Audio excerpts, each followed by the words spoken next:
These lands, these little sections of blue that are scattered throughout the state, are there for your children. These are lands that the state of Montana manages to fund public education, and we're going to be doing that forever. As states entered the Union, they were granted lands to manage in order to fund public education. And in Montana, we've been using that land to generate revenue for a permanent fund and also to distribute directly to the schools. We have about 5 million acres of trust land, of surface acreage, and it's scattered throughout the state. We've got state land intermingled with the University of Montana's Lubrecht Forest. They're actually training students to become professional foresters. Not only is Lubrecht an experimental forest, but it's also an operational forest. We have harvesting operations going on in the forest. That's where we generate our revenue from. The mountain pine beetle epidemic has taken a number of the stands of pine on the forest.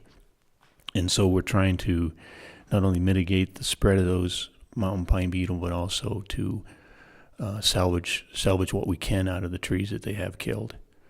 The forest is considered 28,000 acres, but 7,000 of that is operated by the Montana Department of Natural Resources and Conservation. Those are school trust lands, and any money generated off those lands goes to particular school trust funds. The DNRC is acquiring some amazing pieces of ground through either the Montana Legacy Project or the Blackfoot Challenge, and so that's really exciting that we're acquiring lands, and especially forested lands. Never in my lifetime or in the trust history, really, has there been a time when we could acquire tens of thousands of acres of new state land and do it in a way that has really helped the citizens of Montana. I mean, everything we do and we use starts from a natural resource. It doesn't come from another planet. It comes from this planet. We either grow it, we pull it out of the ground, and we just need to do it in a way that's good for the environment, good for people, and it's sustainable over time. The trust land is a stellar example of the practicality, if you will, of natural resource use. And so they're much more directly connected, if you will, to that natural resource use, that conservation of natural resources.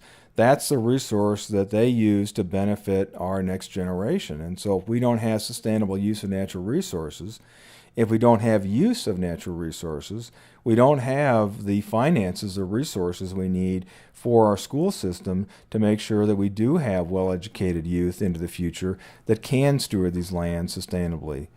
Pyramid is one of our customers. They purchase a lot of volume of timber sales from us, but we're also having them do the management on the land that hopefully will get us to a place where in 50 or 70 years we can go back again to the same parcel, and hopefully Pyramid will still be there and they could buy another timber sale that they helped to kind of line up for the future.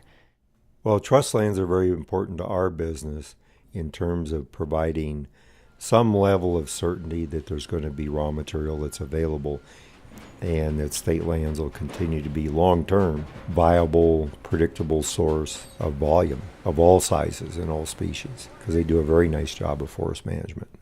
Plus, DNRC in general, they're great at fighting fires. And when a fire does come through, and sometimes, they become very big, and, in the case of Jocko Lakes, 30,000 acres burned, and several thousand acres of that was trust land, we switch into a different role that once the fire has been safely suppressed, we go into the role of salvage.